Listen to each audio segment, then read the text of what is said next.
Okay, welcome everybody. Thank you for making your time to attend the Cisco tutorial about an introduction to Slurm.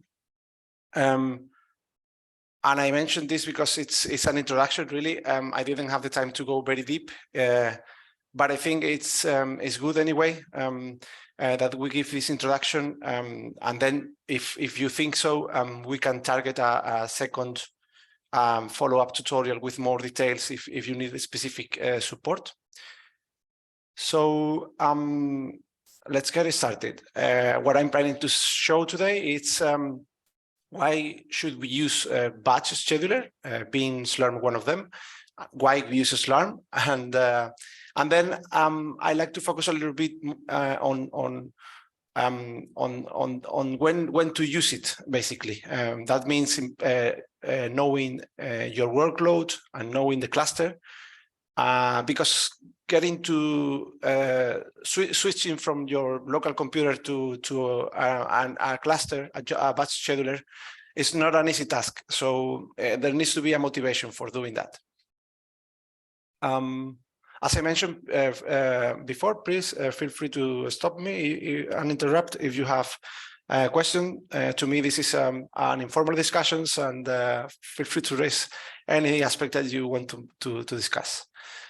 So I'll make a very simplified introduction about why we need to use an scheduler. So on the left, I show what a workload looks like. On the right, the amount of computational resources that we have. I start with a PC and then I grow. Then you see that, for example, just to simplify things, on the y-axis, I show the amount of required memory for the workload. On the x-axis, the amount of CPU. So when you have a small workload and a small computing resource, that's fine. Problem starts when your workload needs a lot of CPU, for example, and you only have this computing resource. Still, it fits into the computing resource, but it takes ages to finish. Then the other case could be that, for example, the workload is requires a higher amount of memory that is available in your local machine. So that's a problem. Commonly, if possible, you try to break down the workload into sub pieces, subtasks, and then you spread it out. You break it into smaller ones and then submit it. But still, once even if you do that, if the resources that you have are small, you can queue these jobs into the computing resource, but again, it's going to take ages. So those are the motivations to use to go and look for more resources. Historically, the solution was to, okay, I have a small computing resource, I'm going to create a big computing resource, but meaning a single platform where you have large amounts of CPUs, large amount of memory and disk. So that's pretty easy for small workloads. Even for those that takes a lot of time, here you use part of the system, but still there is room for more in the same system. Same goes for jobs which require a lot of memory. Still, you can fit it into it, and you won't use the complete system. So these were traditionally shared systems among a lot of people to keep it busy. Even if you break it down, again, you have a single big piece of computing platform that can run everything. And obviously, honestly, when starting with these kind of problems, when you need to go to a bigger platform, sometimes people think that, yeah, it's like that. It's like if I have my laptop with 8 cores, I'm going to ask for a computer with, I don't know, 100 times more. But the problem with that approach, having that into a single node, big node, is that history has shown that this approach is very expensive to build, to maintain, and there is not as fault tolerant as distributed systems. So if something breaks here, you are very likely getting down the whole system down. So for those reasons, the trend was to instead come up with a collection of smaller computing resource. When I say smaller, it's smaller than the big mainframe, but of course bigger than the personal computer. So something in between. And what you do is then you build a collection of those, and you connect them through the network and make them work together. That's what we call a cluster. And then it's easier to allocate those jobs to it's also is less expensive to build. It's more fault tolerant because if one node fails, you still have plenty of nodes around. So we tackle several aspects of the issues that we face with a single big mainframe. Now, if you have this job, you may have one node occupied for a long time, but that's fine because there are other nodes available. Well, that doesn't fit into a node, but then you go and break the workload into smaller chunks and then distribute that. And again, in the initial example, we had a single piece. Here now we can submit all of those at the same time. So you reduce the total amount of time to run the workload quite a lot. The main problem then is when we introduce, so going from the local system to a big mainframe, it's not that a big change because still you have a single platform with everything. When you instead go to a cluster, you have the networking, and then you have to separate tasks and coordinate tasks, and that's where frameworks like batch scheduling systems help you to do that task, basically to how to submit jobs to the system so the system is used efficiently and you just focus on your task. Even though that, can we then say that I have a big workload? Can I break it into many smaller pieces and just run it? Well, there is a theory, theoretical limit about how much you can parallelize a single workload. This is called the Amdahl's law, and it considers if the proportion of your workload can be parallelized by 50%, then it doesn't matter how many cores you add to execute the workload, that the speed up is bound to 2. Go to the other extreme, which is, say, for example, that 95% of your workload can be parallelized. Even if you add lots of nodes or processors or CPUs, still you are bound to a theoretical limit of 20. And this is not taking into account the overhead about scheduling, networking, etc. So you cannot infinitely parallelize your workload. There is a limit, but well, that's in theory. In practice, you get quite a lot of when breaking down something into smaller pieces. In practice, it depends on the specific workload and the problem that you are trying to solve. The other problem with parallelizing is that we tend to think sequentially, right? So when we create many subtasks, you need to care about the dependencies among those, and that can be difficult to debug because when you submit them, they can be run on different orders. So it's not easy, but it's a good approach to simplify the problem. Speaking of which, today, out of all the possible options, I'm going to focus on the embarrassingly parallel workloads, meaning that there are little or no dependencies among subtasks. So that's going to make it much easier for submitting the jobs to the cluster. Also, it is worth taking the effort to break your workload into smaller pieces only when the time that you need to run those subtasks takes a lot of time compared to the time of submitting the job to the queue, getting the job back, etc. So again, this is just trying to help you decide when to go in this direction. Obviously, as I mentioned in the beginning, if the resources that you have on your PC are not enough, then you'll see that the jobs takes quite a lot of time to finish, and then it can even freeze your PC, or for example, it can consume all the memory on your local workstation. So in those cases, obviously, yes, you need to think about using a cluster. Then, okay, so say now that we have a cluster and we have our tasks already defined.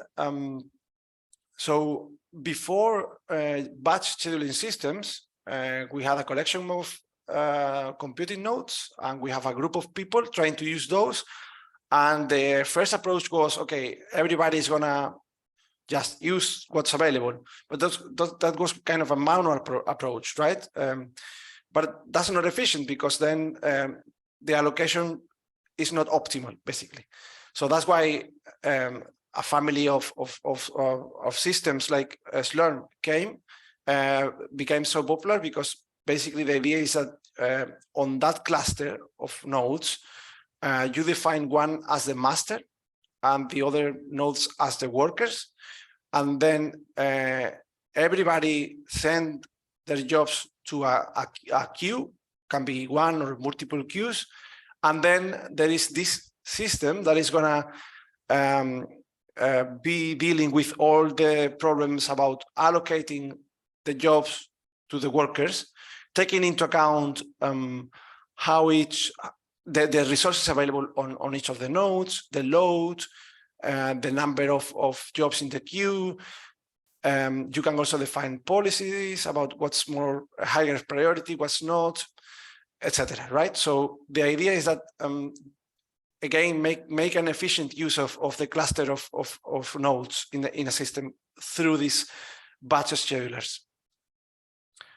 But yeah, having said all of that, it is not easy. I'll try to give the introduction to make it simpler, but it's not easy. It's not like, okay, I have my laptop, I have my script, I just run it. No, if you would really want to go big, it takes time to prepare your workload for the cluster. And then out of all the batch scheduler systems out there, why would you like to use Slurm in particular? So some of the reasons is because it's been developed openly for more than 20 years now. So we can say it's a mature system. Also, there is commercial support available, so you can pay for it if you need to, which is nice, because some of the open source alternatives may be great, but then depending on the service level that you want to provide, it may be a good idea to have experts supporting you. Then Slurm has been widely used out there in many different institutions, and it's also widely used in the top 500, which is a list of the most powerful supercomputers around the globe. And then also, more importantly, Slurm is what's available across the CScale HTC SPC Federation. So this is to support use cases as well. Let's touch a bit briefly in the architecture of Slurm, and then it's going to help understand the rest. So we have, as we mentioned, you defined a master node in the cluster, and that's going to run this daemon, which is a Slurm control daemon. That's going to receive petitions from clients, and it's going to keep an eye on the performance and the load of the compute nodes. So it's the central brain of the system. Optionally, but strongly recommended, is to have an external database where you can actually store all the information about who's submitting jobs, what jobs are being run, how long do they take, and so some of the important information, accounting, as we'll see. And also optionally, but strongly recommend is you could have more than one master. So if one fails, the second one can take over. Then Slurm is the daemon that runs on those nodes that you assign the role as worker nodes. They can be many, and that's the beauty of it, that you can simply add more and more nodes to the same cluster, and Slurm should be able to cope with efficient allocation of all the jobs. And then on the other hand, you have the available commands for the users who wants to actually use the system. And then you can send jobs to the cluster, ask the cluster, where are my jobs running? How are they doing? And all this kind of information that's very, very useful. Then Slurm has three main goals. It does the allocation of compute nodes to the user. The allocation can be exclusive or non-exclusive, and for that, it really depends on how the system administrator has configured the cluster. We'll see, I'll show in this tutorial, I have been working with two clusters, one at GRNet in Greece, that is called Aris, and the other one, it's called Delena, and it's at Surf in the Netherlands. Those two are part of the C-Scale Federation, and you'll see that sometimes you see different configuration, but we'll cover some commands to ask the cluster what the configuration is, so you know what to expect or what's allowed or what's not allowed. Then secondly, Slurm is going to allow you to start the jobs, execute them, monitor them, and everything. Not only jobs, but also the nodes, check how the nodes are performing, whether they are up and down or down, etc. Right? So, and then finally, through the queues, you can have multiple queues. Then it's going to order the job allocation from the users to the cluster. So it's a central piece of management doing all the stuff for you. So then next, if you remember, going back to the previous slides, I showed that kind of all the discussion is based on on knowing the workload that you have at hand, and then on knowing the cluster and the specifics. So I'll cover now in the next few slides that you need to answer those questions. You need to address those questions to understand your jobs and when it's appropriate to go to the cluster. And then once you go to the cluster, how can you optimally use the cluster? So then you should be asking questions about how many threads am I using on my jobs, how much memory they use, how much disk space, how long do they take to run, how many times I need to submit a job, and whether it can be broken down into smaller pieces as well. Then there is this concept of profiling jobs, where I'll give very brief ideas on how to do it, but this is a topic on its own because it depends very much on the programming language or on the scripting language that you are using. But generic, in generic terms, the idea is that you have an iterative process where you start looking at a small instance of the experiment, and then you look at how long does it take, how many CPUs are used, how much RAM is used, how much this is used, and then you increase the size of the experiment and repeat. So you get an idea of how it grows as you add more complexity to the experiment. Then with Linux, for example, you have the top utility, so you can run the job, launch top, and see how it's doing while it's running. Also, you could use the time command. That's going to specify, again, how long did it take to run, how much memory was it used, how much CPU was used. And then with Slurm, we'll see that also you can do this interactively. So in Slurm, you can start small with a small job and then grow. And for all of those jobs, you can then query what was the average CPU or the maximum amount of time for the memory consumed, or how long they took to run. Those are some generic ideas, but then there are language-specific tools.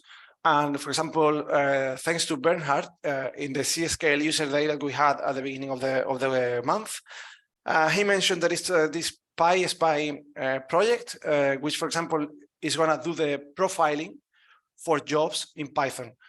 So you see, I'm sure for Python there are plenty of tools to do that, but I'm sure for other languages as well. So it's very much dependent on going a bit deeper on the ecosystem that you are using, and then finding the right tools to do that. But as I mentioned, this is a topic of discussion on its own. So it will deserve a separate tutorial, or even more than one. So, okay, up until now, I have described some ideas to get a picture of how big, how complex your jobs are. Now let's look at how what the cluster looks like. What's the cluster that I've been given access to? So again, this is now, from now on, this is focused on Slurm, but other batch scheduler systems will have something similar. I'll start with some definitions, which are important to understand the rest of the talk. So, for example, there are nodes. As I mentioned, those are compute nodes, worker nodes in Slurm. Then there are partitions, which are actually grouping. The nodes are represented on this picture by the blue boxes, which are the Slurm. So they are servers running the Slurm daemon.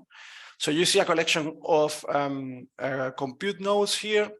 Then you can group them in partitions. So partition 1 consists of all these blue boxes, all these compute nodes, and then partition 2 is this column of compute nodes.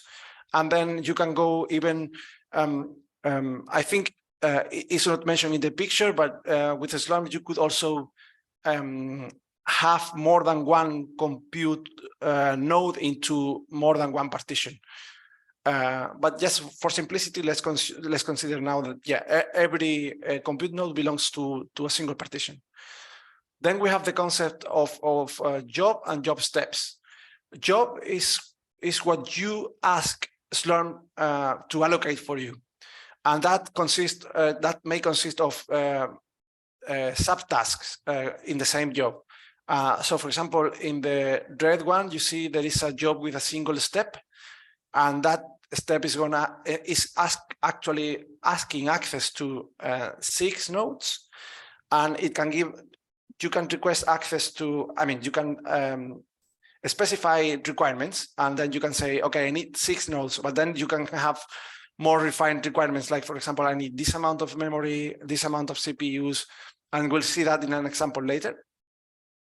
But then you see, for example, job 1 compared to job 2, and job 2 consists of 2 job steps, and each of the job steps is asking for, is requesting 2 nodes, and that's what the allocation looks like. So then a brief command to get information about the system is sinfo command. And you see, for example, here, this is the Delena system at Surf. You see, sinfo show me there is a single partition called normal. The partition is up and running. There is a time limit in the partition, which is 5 days. The partition has 4 nodes. All the nodes at the moment are idle. So that means that they are waiting to execute jobs. And then it shows also the identifiers of the nodes. They are named WN/a number. and you can see them all here. Before I continue, because I've been talking for almost half an hour, do you have any questions or can I go on? I have a question. Oops, sorry. Go ahead. Yeah, go ahead. I have a question. Nodes are bare metal machine or nodes are virtual machines?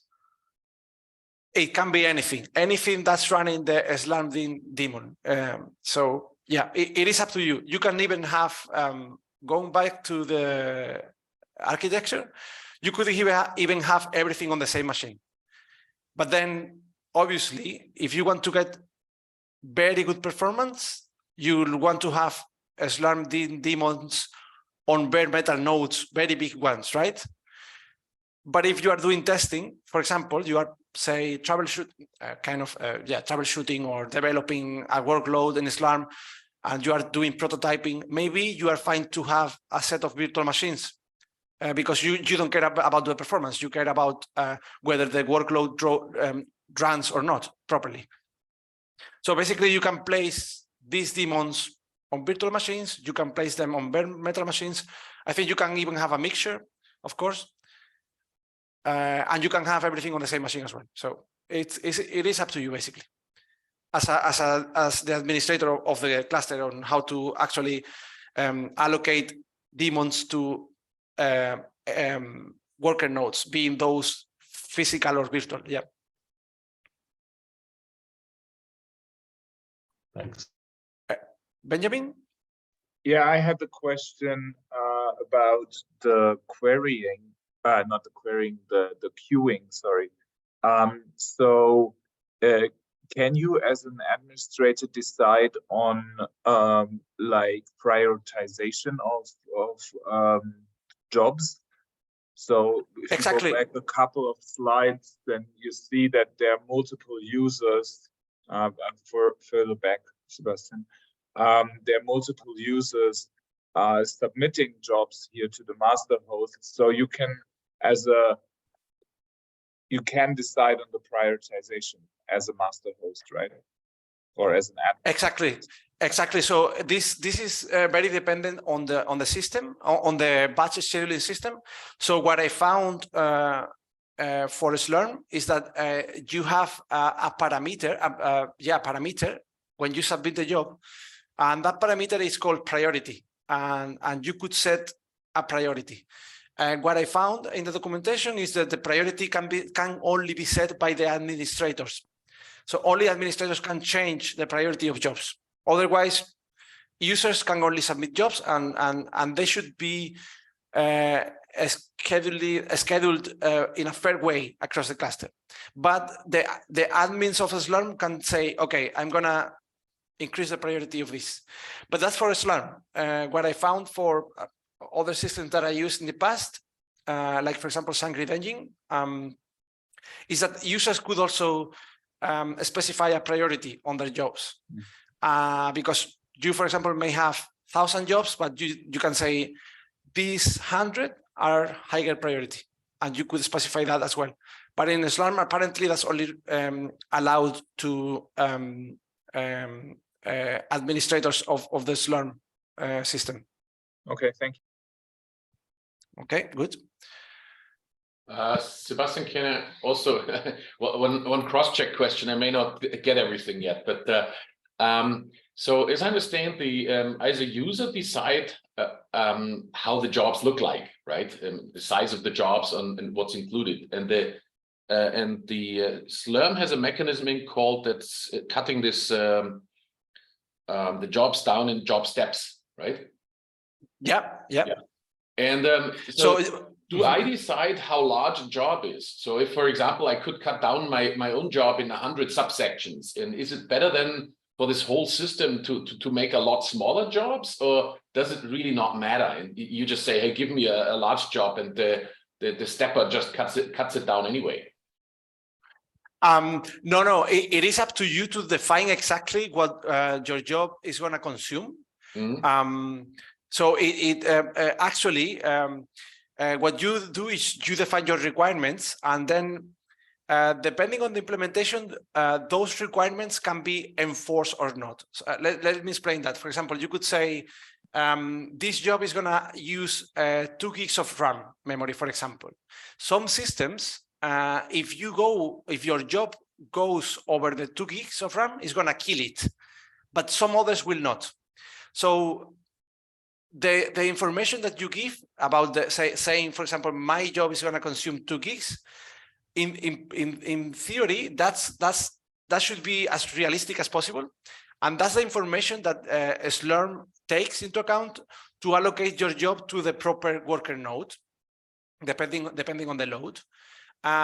Then the preference usually is that smaller jobs are going to run faster than bigger jobs. Okay. Because if you say Slurm, my job is going to run for 1 week. Slurm say, hey, you are going to use quite a lot of resources for quite a lot of time, so you need to wait a little bit. On the contrary, if you manage to break it down into smaller pieces and you say, I'm going to have 10 jobs and each of them is going to take 1 day, those will be run faster for sure. Got you. So cars before trucks in a way. Okay. Yeah. Okay. Thanks. Okay. Thank you. Okay, let's then continue over here. Okay, yeah. So now we have the definitions, and then let's go and ask. I'll show you the commands to ask Slurm how the cluster looks like in practice. So there is this initial command as info, as I mentioned. This is the partition with the time limit and 4 nodes. But this is the Lena, which is this is a system deployed exclusively for CScale, and it's a small and dedicated system. But then we also have access to Aris, and Aris is more complex. It's a bigger system with a lot of users, and you see here the complexity. So there are all these partitions with all these characteristics. So you see the compute partition, for example. And why do we see 4 entries here? We see 4 entries because the nodes in that partition are in different states, and that's what's shown here. So you see that 4 nodes, for example, are idle, and it says which of those are. It says that 404 are allocated. That means that they are actually running jobs at the moment. And drain, I believe, I didn't check exactly the meaning, but I think these are nodes with problems, and the system administrator have defined that he wants to empty the nodes because there is some maintenance to be done on the nodes. So basically, it's finishing the jobs that it's running, but then not getting new jobs in because the system needs to be maintained, right? So that's a compute, and it has an asterisk because it's the default partition. So again, this comes with a particular configuration of the system, but some systems we enforce that you specify a partition when you send a job to the queue. Some of them doesn't, and then there is a default partition, and that's the one with the asterisk.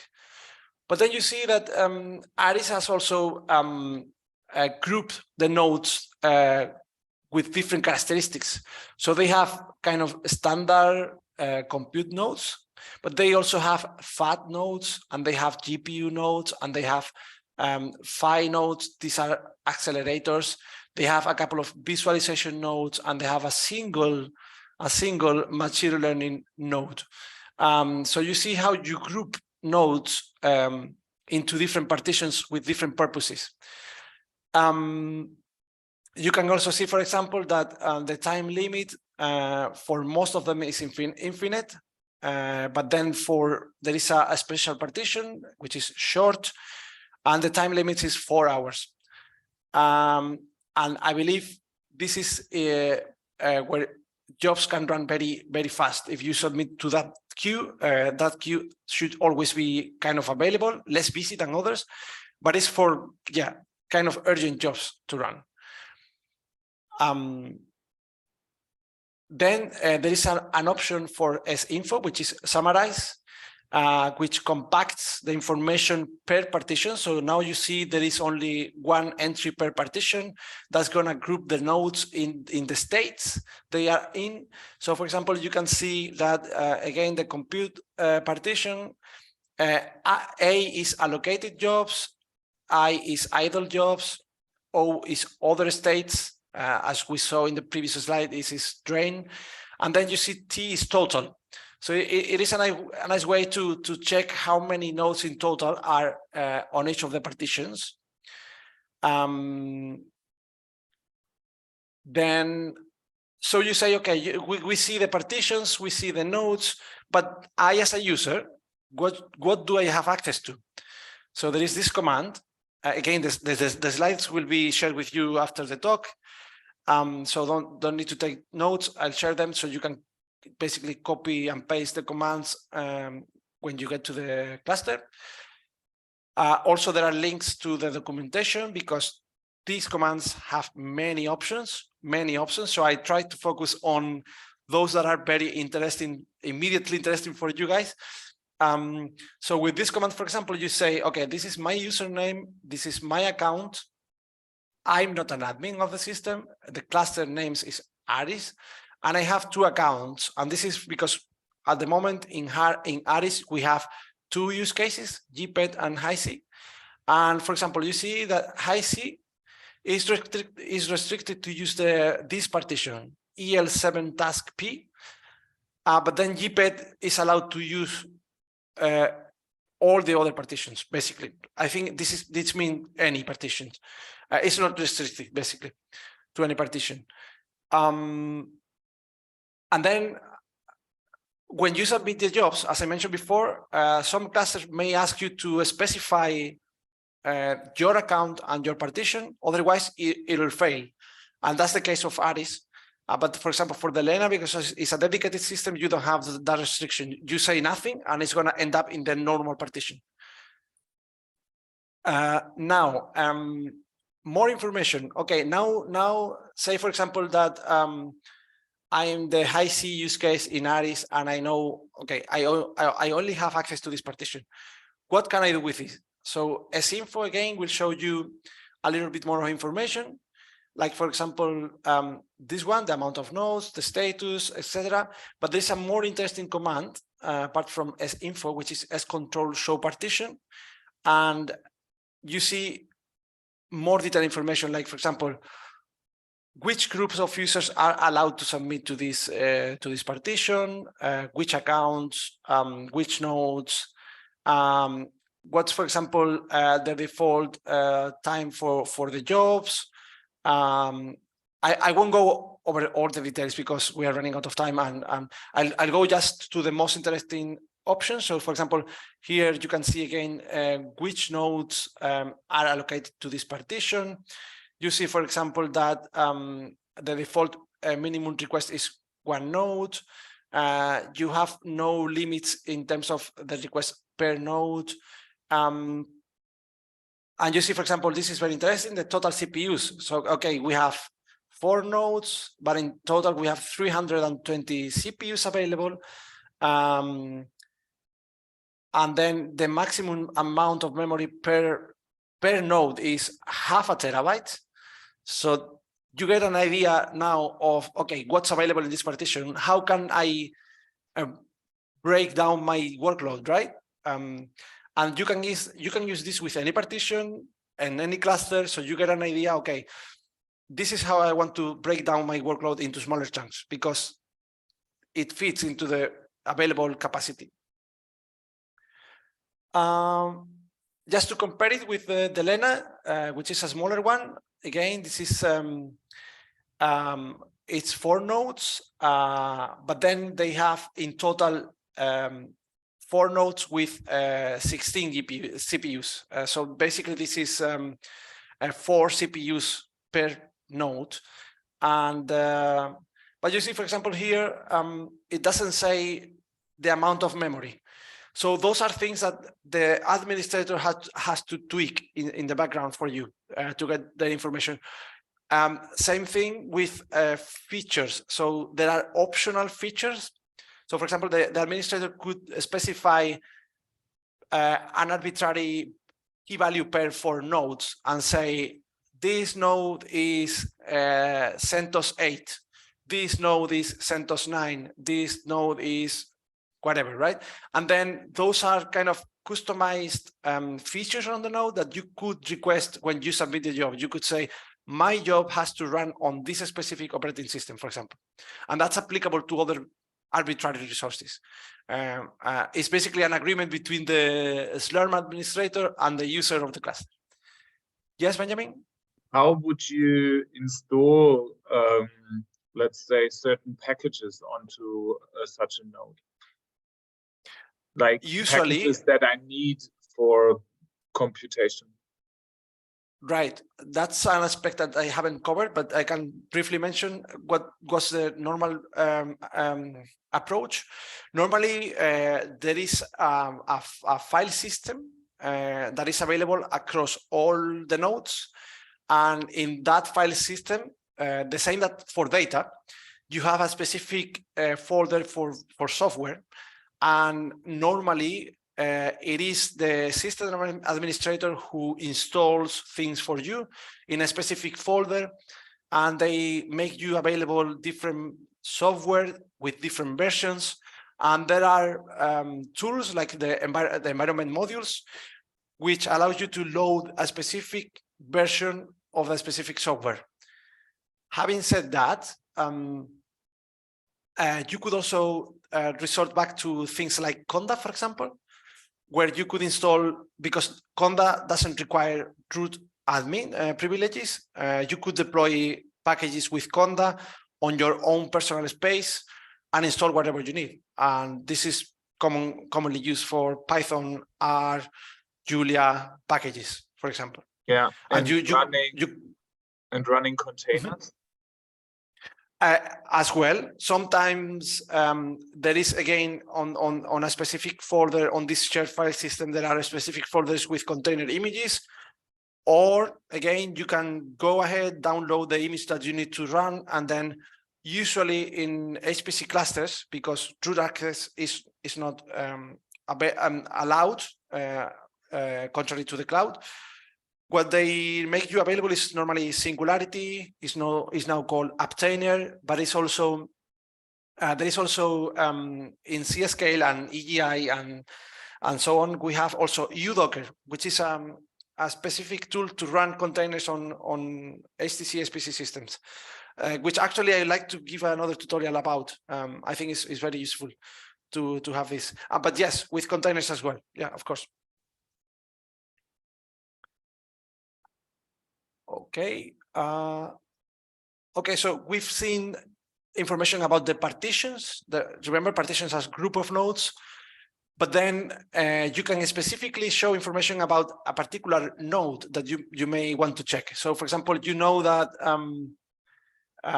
we mentioned here for Aris consisted of these nodes, which are called FAT from 41 to 44. So I can go ahead and say, okay, show me information about those specific nodes. And then you see, okay, this is the information you get, standard x86 architecture. And then, for example, again, I'm going to focus on what I think is more relevant, but you can see there are many details. And I'm comparing here the output from Aris on the left and Elena on the right. And you'll see that the information might be different, again, because this can be tweaked. It depends on the Slurm version and the information that the system administrator puts into the cluster. But basically, interesting things here are, like, for example, how many threads per core can you submit? What's available free memory at the moment? What's the real amount of, the total amount of memory? And what's the memory that's being used by running jobs at the moment?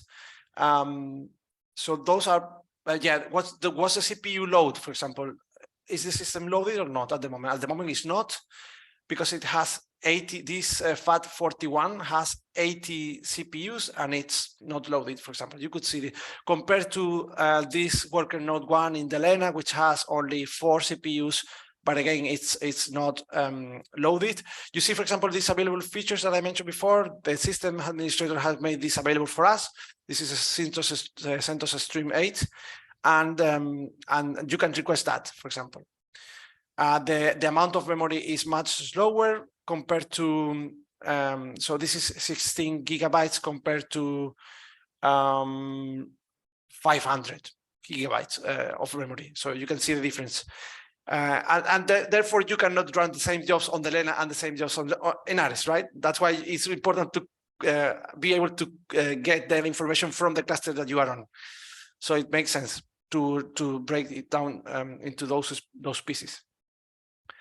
What else? Yes, as info again about the partition.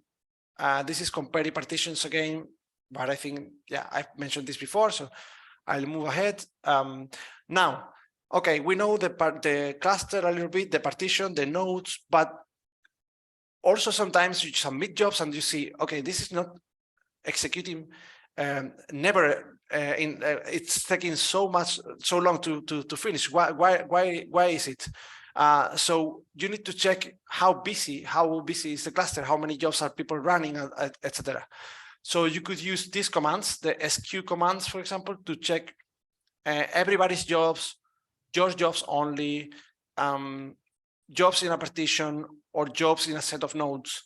And you'll get information like this, like, for example, the job ID, the partition, the name of the job, the user, the state. You see here, it's all running, the time that's been running, how many nodes were requested and allocated, and the nodes actually allocated to the job. So with this, hopefully we have a better picture of the workload and the cluster. Now onto the submission, finally. So the submission is quite complex. There are many options. You can see them in the documentation as well. But more important parameters are to give a name to the job, so you can actually know what the job is about. You can send the output and the error of the job to a specific file, so you can troubleshoot what's going on. Again, this is how you specify the account and the partition that you want to submit the job to. And there are cool things like, for example, you could queue one job after the other. You could say, run this job after this other has finished completely successfully. And then, okay, I see a question from Ralph. Yes, you can run containers. You can run containers, but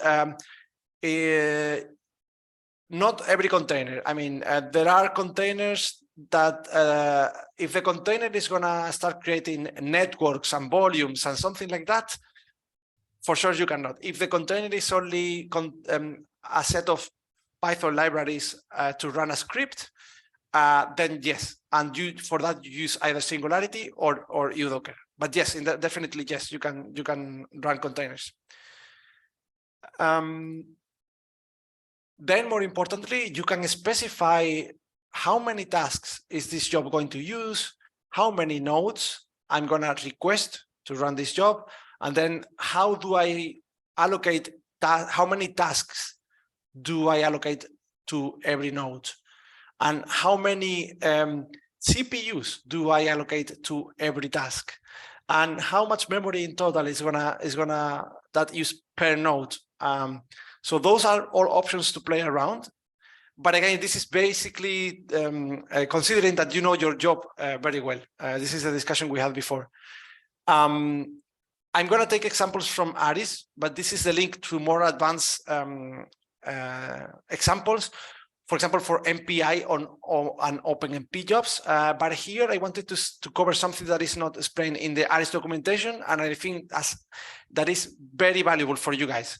So let's start with a serial job, a simple serial job. So instead of setting all those options in the command line, instead we create a script which is called a submission script, And in that script, we specify all the options for Slurm with this prefix sbatch. And then you say all the options. So you give it a name. Then you specify the output and error file names. Here, for example, you see that the percentage J is a variable that's going to be expanded to the job ID when the job runs. Then, okay, because it is a serial job, I'm going to run one task in one node, and I'm going to allocate one task to one node, and I'm going to run one CPU. I'm going to request one CPU for this task with 2,800 megabytes of memory. This is the partition, and this is the account. And then after all of this, this is to just make the reservation. When that's being allocated, please run this script. And this is how it goes. Then once you have created the script, you can say sbatch script and send it to the cluster. That's going to be queued, executed, and then shown to you. More interestingly, the same. I'm taking basically the same script, but I'm gonna instead submit it with this option, the array option. And in here, I specify indexes, a minimum and a maximum. And for example, here I'm saying run 100 times this job. And it's exactly the same. In blue, I show the differences with the previous one. What Slurm says is going to export this environment variable for you, specifying for each of the job the particular one inside the array.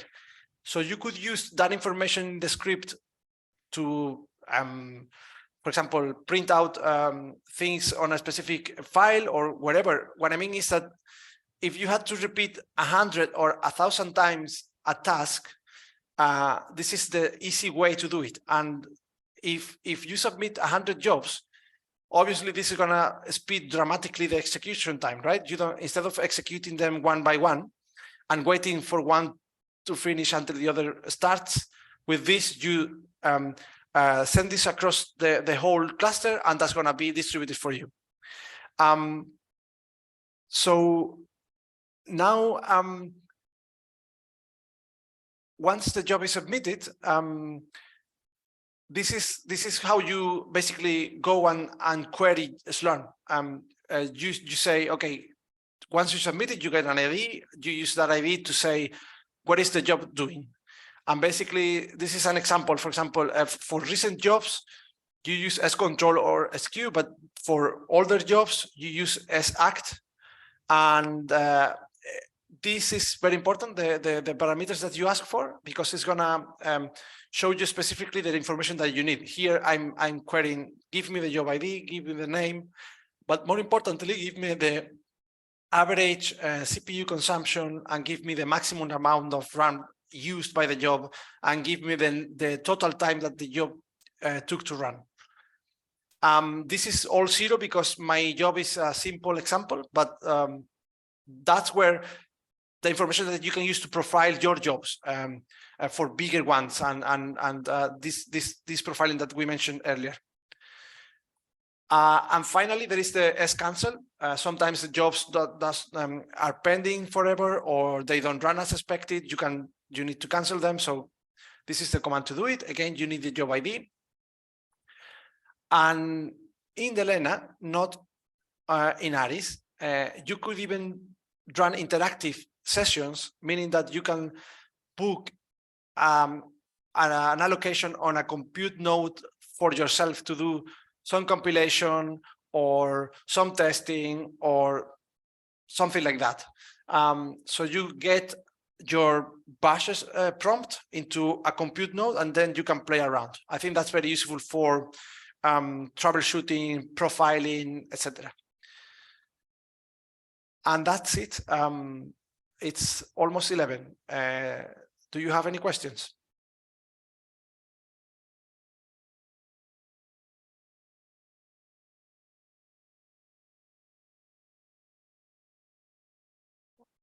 Okay, I think that's a no.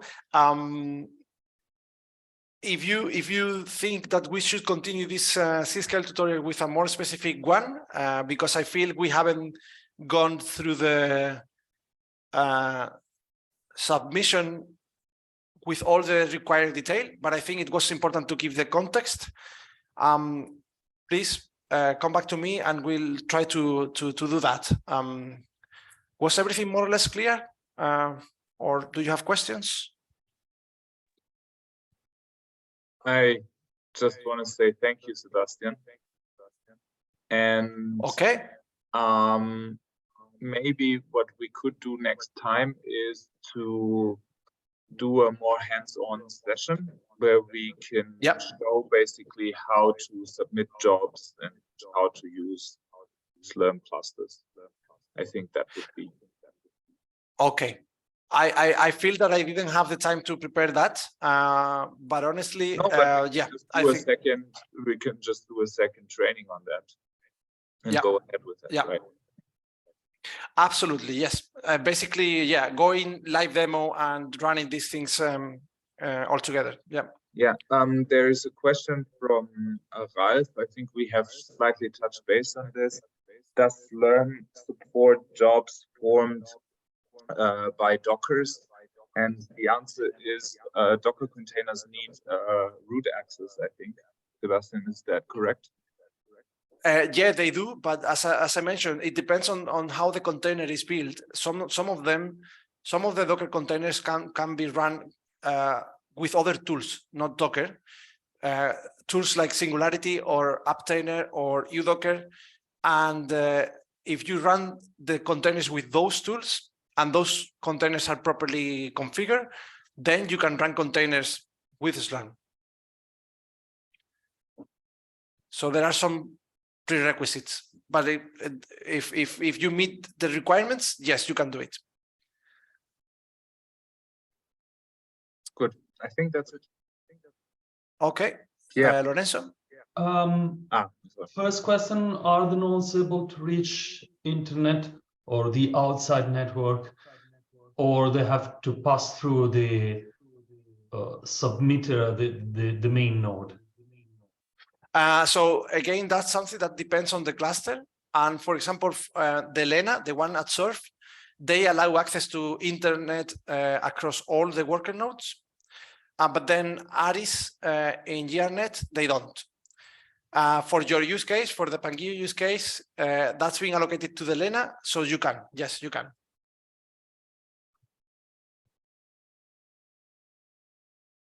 Thanks.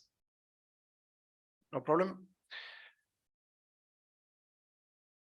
Okay, well, I hope it was a good introduction, but then yes, let's follow up with a more hands-on training. And if because the options are so wide, if you guys have any particular specific example or problem that you want to address in the hands-on, send it to me, because then we can actually target a little bit or tailor the training to what you need, because the options there are so many options available, and that's confusing to cover them all, I think.